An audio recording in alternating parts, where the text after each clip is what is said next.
Hello kawan, mari saya tunjukkan kepada anda satu magic card yang sangat hebat dan menarik. Okey, kita suruh penonton pilih satu kad secara random mana-mana saja. Saya tak tahu apakah kad yang dipilih. Okey, secara random tak kisah.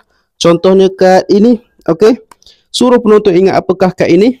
Okey, sekarang kita akan campurkan semula kad yang dipilih oleh penonton, lebih kurang separuh daripada ni. Okey, saya suruh ingat sekali lagi. Okey, ingat betul-betul Kita akan campurkan kad yang dipilih oleh penonton dan kita akan potong dan potong. Kita akan shuffle pula lagi bagi dia betul-betul bercampur. Okey, sekarang berapakah kemungkinan kad yang dipilih ada di atas sekali? Kita tak tahu betul.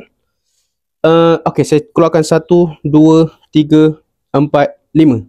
Okey, lebih kurang 5 kad. Percaya tak, di antara 5 kad ni ada kat awak, tapi saya tak tahu mana satu. Okey, mungkin ada. Kalau ada, jangan beritahu saya.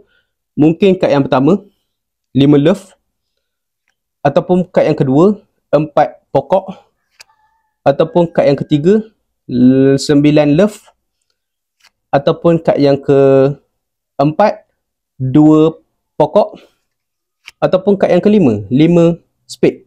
Okey, awak nampak di antara 5 kad ni mungkin ada kad yang dipilih oleh awak, betul? Saya tak tahu mana satu. Adakah kad yang pertama, yang kedua, yang ketiga, yang keempat, ataupun yang kelima? Awak rasa kad awak yang keberapa? Mungkin pertama? Kedua?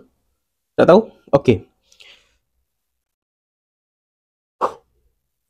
Tengok, daripada 5 kad tadi tiba-tiba 1, 2, 3, 4.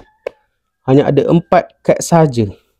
Dan di dalam deck ini, okey, saya akan potong bagi dia betul-betul bercampur. Okey. Petik saja jari, lihat apa yang berlaku. Satu kad tiba-tiba muncul di tengah-tengah. Dan ini ialah kad yang dipilih.